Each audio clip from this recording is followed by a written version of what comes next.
Bibisita nga kami dito sa veterinary clinic para dalawin si Baby Ina. Nag-positive kasi siya sa parvo, tapos ito na nga yung pang-apat na araw niya dito sa clinic. Pinakonfine na nga namin para gumaling kasi grabe wala talaga siyang ganang kumain. Sobrang tamlay nga niya, tapos sabi nga ng doktor lagi daw siyang tulog. Ayan, nagdala na nga rin ako dito ng favorite niyang pagkain kasi baka sakaling kumain siya neto. Pagkaabot ko nga sa kanya, inamoy lang niya tapos hindi talaga niya kinakain. Isang piraso nga lang to pero grabe hirap na talaga siyang lumunok. Tapos yan, nagdala na nga rin ako dito ng dog food na may halong karne baka sakaling magkaroon siya ng gana. Hinaluan ko na nga to ng karne kasi ito talaga yung pinaka-favorite niyang kinakain. Tapos yan, nakala ko nga kakain na siya, yun pala inaamoy lang din. Hindi ko nga alam kung bakit yung gilid lang ng Tupperware yung dinidilaan niya. Nakala ko talaga kanina kakain na siya kasi yung mga dala ko puro favorite niya. Ayan, may mga kasama nga rin siya ditong aso tapos tinatahulan nga ako kasi gusto ring humingin ng dog food. Mga poodle nga to tapos nagpaalam na rin ako sa may-ari kung pwede ba silang pakainin. Ayan, sana nga ganito rin si Baby Ina yung may ganang kumain. Bali, naka-dextrose nga rin siya ngayon tapos grabe nga kasi ang laki talaga ng pinayat niya. Sa lahat nga ng mga aso namin sa bahay, ito talaga yung pinakamalakas kumain kaya feeling ko makakayanan niya to kasi meron siyang reserbang lakas. Sobrang namiss ko na nga to si Ina kasi siya talaga yung pinakamaharot kaya ayan binuhat ko na rin saglit. Dahan-dahan nga lang yung buhat ko kasi meron siyang dextrose sa kamay. Parang ayoko pa nga umalis dito kasi parang malulungkot si Baby Ina tapos yan pagkalapag ko nga sa kanya yumuko na naman. Ramdam mo talaga sa kanya yung tamlay tapos ito nga yung pagkain hindi pa rin siya kumakain. Medyo pricing nga yung per day niya dito sa clinic pero okay lang basta gumaling siya. Ito nga napapansin ko na parang gusto niya rin kumain kaso nga lang wala talaga siyang appetite. Hanggang 4 PM nga lang daw yung dalaw kaya ayan umalis na rin ako tapos dumiretso nga ako sa may ATM para kumuha ng pera. Birthday kasi ni mama nung isang araw tapos nakalimutan ko nga magbigay sa kanya ng pera. Kaya ito nag-withdraw na ako para mabigyan ko rin si papa at si mama. Bali hati nga lang sila dito nila papa tapos yan pag uwi ko nga ng bahay naligo na rin ako. Meron kasi kaming birthday celebration sa Jevite tapos ito nga binigay ko na rin kay papa pagka uwi ko ng bahay. Lahat nga kami dito sa bahay nakapang-alis tapos ito nga yung lechon nakarating na rin. Si papa nga yung una kong nakita kaya siya muna yung binigyan ko tapos si mama nga hindi ko makita. Baka nga daw nasa venue na yun kaya sabi ko mamaya ko na lang iaabot. Ito nga yung mga kasambahay namin grabe ang ganda kasi outfit na outfit talaga sila. Bali dito nga lang pala sa loob ng subdivision namin gaganapin yung birthday party ni Jaden tapos ito nga pagkarating ko sa venue naka-ready na pala. Nandito na nga rin yung ibang mga guest tapos kompleto na nga rin yung mga bata sa harap. Last year nga dito rin ginanap yung birthday ni Jaden tapos ngayon nga dito na lang ulit. Ang cute niya kasi dati yung team niya Roblox tapos ngayon naman Call of Duty. Tapos yan may nakita pa nga ako ditong baby na sobrang cute tapos parang nga siyang galit sa akin. Gusto ko nga yung buhok niya kasi kulot tapos kung kani-kanino na nga lang siya nagpapabuhat. Tapos ito nga yung pamangkin ko na si Yolene grabe sobrang iyakin pa rin. Mga 5 PM pa nga daw mag-i-start yung party tapos ito nga yung mga bisita dumadating na rin. Si Jaden nga yung pamangkin ko hindi pa pwedeng pumasok dito kasi gumagawa pa sila ng same day edit sa labas. Ito nga ang cute nga ng pagkakadesign dito tapos puro nga lobby yung makikita mo. Bali lahat nga daw ng mga classmate ni Jaden invited dito tapos ito nga meron ding swimming pool kaya pwede ka rin dito maligo. Gusto ko nga sana mag-swimming kaso nga lang wala naman akong dalang extra na damit. Nandito nga rin invited yung mga tita, tito, pati yung mga friend namin. Tapos ito na nga si Jaden sobrang cute kasi nakapang sandalo pa siya na attire. Bali hindi na nga rin kami kumuha ng ibang host kasi yung host dito ni Jaden dati siya pa rin yung kinuha namin. Lahat nga ng mga classmate ni Jaden nandito sa harap nakapwesto tapos nakakaloka nga sila kausapin kasi puro English. Diyos ko magdudugo talaga yung ilong ko sa kanila kapag kinakausap kasi hindi nagtatagalog.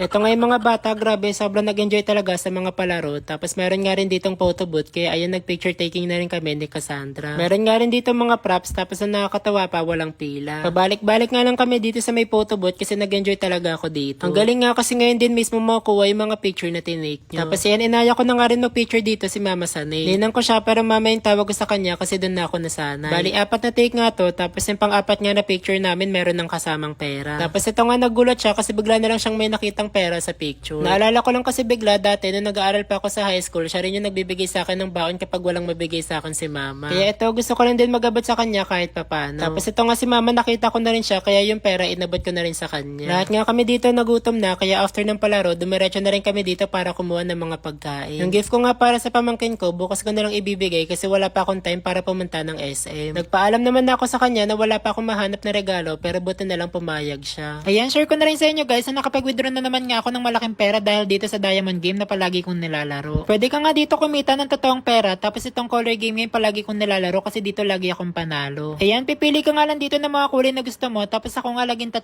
yung pinipili para more chances of winning. Ayan, pinili ko nga dito yung color white, pink, tsaka yung green. Tapos nagulat nga ako kasi unang laro ko palang panalo na kagad ako. Syempre para makapaglaro dito kailangan mo muna mag-register. Ilalagay mo nga lang dito yung phone number mo, password, verification code, tapos yung referral ID. Pwede ka nga rin dito maging agent tapos pwede ka rin dito kumita ng malaking komisyon. Kaya sa mga may gusto rin kumita dito sa Diamond Game tulad ko, ilalagay ko na lang din yung link nito sa unang comment section para makapaglaro din kayo.